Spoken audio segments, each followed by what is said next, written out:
Perforated metal panels is one of the best ways to clad your building, parking garage, or any other kind of design. And I want to talk about different pricing structure when it comes to perforation patterns and sizes. When it comes to perforations, the pricing can depend on how open is the perforation. How many holes do we have, how many percentage open, the size of the holes, the spacing of the holes, and whether the holes are repeating pattern or they're irregular pattern or it's artwork. Many times we hear from the architects, we want a standard pattern, but what is actually a standard pattern and what constitutes something that is a custom perforation or a standard perforation? So I'm going to show you kind of different examples, what's standard, what's custom, what's the cheapest, and what's the more expensive. So when it comes to pattern holes, we can look at a pattern that is standard. So essentially, this is a repeatable pattern. It's the same on the whole sheet. And what's particular about this panel is that the perforations go all the way to the edges. So we basically take a perforated sheet that was pre-punched before, and we form the panel that we need. In this case, it's a corrugated panel and it's custom shape. Could be just a flat panel like this, and we have no regard to what happens at the edges. It could be a half hole, quarter hole, and then we attach these panels to the building. So this is the cheapest method because you're taking a standard perforation and you're forming a panel out of that. But when we look at a panel like this, which is a very nice custom anodized color sample, I really love this finish. When we look at this pattern, it is standard in a way because this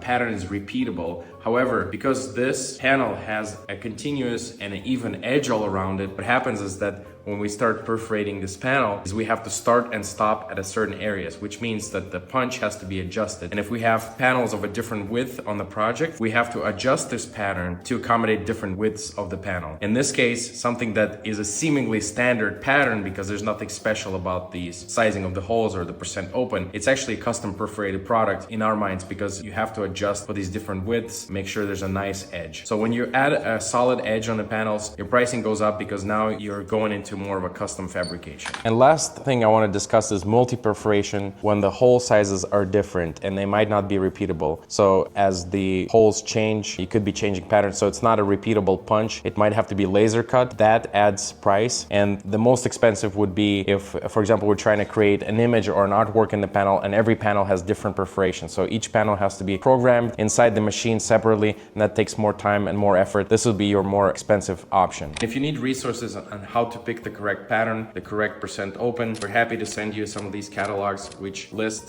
different patterns in there, different hole spacing that you could choose from, and at the end some technical documentation on how to attach the panels, different hole placements, as well as percentages open and different finishes. So it's a lot of technical information contained in this catalog. If you need that, please let us know and we'll arrange to ship one to you. So just to summarize, from the least expensive to the most expensive option, the least expensive option is taking a sheet that has perforation all the way to the edges and forming that. The next is you have a standard pattern that's repeatable that has solid edges. And then third is you have a multi-perforated pattern that's not repeatable and still have solid edges. And the fourth and the most expensive option is custom artwork or imagery that's perforated into the panel. I hope you enjoyed this video. We would really like to hear your feedback in the comments. Like, share this video. We really want to interact with our audience on LinkedIn. So if you have thoughts or ideas, please let us know.